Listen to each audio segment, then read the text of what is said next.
శ్రీ గురుభ్యో నమః. కార్తీక పురాణం 11వ అధ్యాయం 11వ రోజు పారాయణం. వశిష్ఠ ఉవాచ, ఓ మహారాజా, కార్తీక మాసంలో శ్రీహరిని ఎవరైతే అవిస పూలలతో పూజ చేస్తారో వాళ్ళకి చంద్రాయణ ఫలితం కలుగుతుంది. గరికతోనూ కుశలతోనూ పూజించే వాళ్ళు పాప విముక్తులై వైకుంఠాన్ని పొందుతారు. చిత్రవర్ణ వస్త్రాన్ని శ్రీహరికి సమర్పించిన వాళ్ళు మోక్షం పొందుతారు. కార్తీక స్నానమాచరించి విష్ణు సన్నిధిలో దీపమాలికలు ఉంచేవాళ్ళు, పురాణ పాఠకులు, స్తోత్రలు కూడా విహిత పాపులై పరమపదాన్ని చేరుతారు. ఇందుకు ఉదాహరణగా వినినంత మాత్రాననే సర్వ పాపాలు నశించే చేసేది ఆరోగ్యదాయిని అయిన ఒక కథ వినిపిస్తాను, శ్రద్ధగా విను. మందరోపాఖ్యానం. కళింగ దేశీయుడు అయిన మందరుడు అనే ఒకానొక బ్రాహ్మణుడు స్నాన సంధ్యావందనాలు అన్నింటినీ వదిలేసి పరులకు కూలి పనులు చేస్తూ ఉండేవాడు. అతనికి పతివ్రత, సర్వసాముద్రిక శుభలక్షణాల సంపన్నురాలు, సద్గుణంతో ఉండడం చేత సుశీల అనబడే పిలువబడే భార్య ఉండేది. భర్త ఎంత దుర్మార్గుడైనా కూడా అతని పట్ల రాగమే తప్ప ద్వేషము లేనిదై పాతివ్రత్య నిష్ఠాపరురాలు అయి ఉండేది.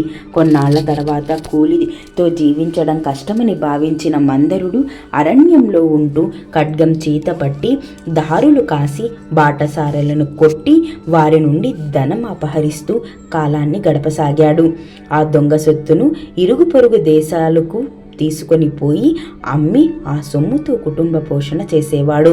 ఒకసారి దొంగతనం కోసం దారి కాసి ఉన్న మందరుడు బాటసారి అయిన ఒక బ్రాహ్మణునికి పట్టుకొని అక్కడి మర్రి చెట్టుకు కట్టివేసి ఆ బ్రాహ్మణుడి డబ్బులన్నీ అపహరించాడు. ఇంతలోనే అటుగా వచ్చిన పరమ క్రూరుడైన ఒక కిరాతకుడు దోచుకొనిన మందరుణ్ణి, దోచుకోబడి బంధితుడై ఉన్న బ్రాహ్మణుణ్ణి ఇద్దరిని చంపి ఆ ద్రవ్యాన్ని తాను అపహరించుకొని వెళ్ళిపోయాడు. కానీ అదే సమయానికి అక్కడ కిరాత, మందర బ్రాహ్మణుల నుండి వచ్చే నర వాసనను పసిగట్టిన దగ్గరలోని గుహలో ఉన్న పెద్ద పులి గాండ్రమంటూ వచ్చి కిరాతకుడిపై పడింది. పులి తన పంజాతోనూ కిరాతకుడు ఖడ్గంతోనూ ఒకరినొకరిని కొట్టుకున్నారు. ఆ జగడంలో పులి, కిరాతకుడు కూడా ఏకకాలంలోనే మరణించాడు. ఆ విధంగా మరణించిన బ్రాహ్మణ, మందర, పులి, కిరాతకుల జీవులు నలుగురు యమలోకాన్ని చేరి కాలసూత్రం అనే నరకాన్ని పొందారు. యమకింకరులు ఆ నలుగురిని పురుగులు, అమేత్యముతో నిండి ఉన్న రక్తకూపంలో పడివేశారు. ఇక భూలోకంలో భర్త మరణ వార్త తెలియని మందరుడి భార్య అయిన సుశీల మాత్రం నిత్యం భర్త ధ్యానం చేస్తూ ధర్మవర్తనలతో, హరిభక్తితో, సజ్జన సాంగత్యంతో జీవించనాసాగింది. ఒకనాడు నిరంతర హరినామ సంకీర్తన తత్పరుడు, అందరిలోనూ భగవంతుడు దర్శించువాడు, నిత్యానంద నర్తకుడు అయిన ఒకానొక యతీశ్వరుడు ఆ సుశీల ఇంటికి వచ్చాడు. ఆమె శ్రద్ధాభక్తులతో అతనికి భిక్ష వేసి, అయ్యా, నా భర్త కార్యార్థి అయి వెళ్ళి ఉన్నాడు, ఇంట్లో లేడు, నేను ఏకాకిని ఆయన ధ్యానంలోనే కాలం గడుపుతున్నాను అని విన్నవించుకుంది. అందుకు ఆ యతీశ్వరుడు, అమ్మాయి, ఆవేదన పడకు, ఈరోజు కార్తీక పౌర్ణిమ మహాపర్వదినం. ఈరోజు సాయంకాలం నీ ఇంట పురాణ పఠనం, శ్రవణం మొదలైనవి ఏర్పాటు చెయ్యి. అందుకు గాను ఒక దీపం చాలా అవసరం. దీపానికి తగినంత నూనె నా దగ్గర ఉంది. నీవు ఒత్తిని, ప్రమిదను సమర్పించినట్లయితే దీపం వెలిగించవచ్చును అని సలహా ఇచ్చాడు. ఆ యతిశ్రేష్ఠుని మాటలకు అంగీకరించి సుశీల తక్షణమే గోమయంతో ఇల్లంతా పరిశుభ్రాన్ని చేసి 2 ఒత్తులను చేసి యతీశ్వరుని దగ్గర నూనెతో వాటిని వెలిగించి శ్రీహరికి సమర్పించింది. యతి ఆ దీప సహితంగా విష్ణువుని పూజించి మనశ్శుద్ధి కోసం పురాణ పఠనం ఆరంభించాడు. సుశీల పరిసరాల ఇండ్లకు వెళ్ళి వారందరినీ పురాణ శ్రవణానికి ఆహ్వానించింది. అందరి నడుమ తాను కూడా ఏకాగ్రచిత్త అయి ఆ పురాణాన్ని వింది. అనంతరం ఆమెకు శుభాశిస్సులను అందించి యతీశ్వరుడు వెళ్ళిపోయాడు. నిరంతరం హరిసేవనం వలన క్రమక్రమంగా ఆమె జ్ఞాని అయి తర్వాత కాలధర్మం చేసింది.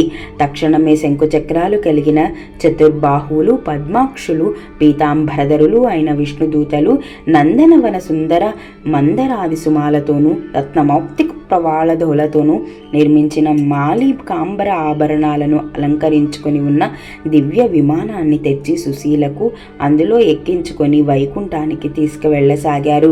అలా వైకుంఠానికి వెళుతున్న సుశీల మార్గమధ్యంలోని నరకంలో మరి 3 జీవులతో కలిసి బాధలు పడుతూ ఉన్న తన భర్తను గుర్తించి విమానాన్ని ఆపించి దానికి కారణం ఏమిటో తెలపవలసిందిగా విష్ణుదూతల్ని కోరింది. అందుకు వారు, అమ్మ, నీ భర్త అయిన మందరుడు బ్రాహ్మణ కుటుంబంలో జన్మించినా కూడా వేద ఆచారాలను వదిలివేసి కూలి అయ్యి మరికొన్నాళ్ళు దొంగ అయ్యి దుర్మార్గ ప్రవర్తన వలన ఇలా నరకాన్ని అనుభవిస్తున్నాడు. అతనితో పాటే ఉన్న మరొక బ్రాహ్మణుడు మిత్రద్రోహి. మిత్రుడు ఒకడిని చంపి అతని ధనంతో పరదేశాలకు పారిపోయి వెళ్తూ నీ భర్త చేత బంధింపబడి అయ్యాడు. అతగాడి పాపానికి కాను ఇంతను నరకం చేరవలసి వచ్చింది. ఇక 4వ జీవి ఒక పులి. ఆ పులి అంతకు పూర్వజన్మలో ద్రావిడ బ్రాహ్మణుడి అయి ఉండి ద్వాదశ రోజు భక్ష్యాభక్ష విచక్షణ లేకుండా ఆచరించిన తైలంతో చేసిన భోజనం తినడం వలన నరకం పొంది పులిగా పుట్టి ఆ కిరాతకునితో దెబ్బలాటలో అతనితో పోటే నరకానికి చేరాడు. ఆ 4 నరక యాతనలకు కారణాలు ఇవే తల్లి అని చెప్పాడు. ఆ తర్వాత సుశీల విష్ణుదూతలను చూసి ఏ పుణ్యం చేసినట్లయితే వాళ్లకు ఆ నరకం తప్పుతుందో చెప్పమని కోరగా, వైష్ణవులు కార్తీక మాసంలో నీ చేత ఆచరించబడిన పురాణ శ్రవణ ఫలితాన్ని ధారపోయడం వలన నీ భర్త పురాణ శ్రవణార్థమై నువ్వు ఇంటికి వెళ్ళి ప్రజలను పిలిచిన పుణ్యం ధారపోయడం వలన మిత్రద్రోహి అయిన ఆ బ్రాహ్మణుడు ఆ పురాణ శ్రవణార్థమై నువ్వు సమర్పించిన 2 ఒత్తుల పుణ్యాన్ని చెరి సగం ధారపోయడం వలన కిరాత వ్యాఘ్రాలు నరకం నుండి ముక్తిని పొందుతారు అని పలికారు. అలా వాళ్ళు చెప్పిందే తడువుగా సుశీల ఆయా విధాలుగా తన పుణ్యాలను వారికి ధారపోయడంతో ఆ 4 నరకం నుండి విముక్తులై దివ్య విమాన అధిరోహిలై సుశీలను వివిధ విధాలుగా ప్రశంసిస్తూ మహాజ్ఞానులు పొందే ముక్తి పదానికై తీసుకోపోబడ్డారు. కాబట్టి ఓ జనకరాజా, కార్తీక మాసంలో చేసే పురాణ శ్రవణం వలన హరిలోకం తప్పనిసరిగా పొందుతారని తెలుసుకో. 11వ అధ్యాయం సమాప్తః. 11వ రోజు పారాయణం సమాప్తః. స్వస్తి.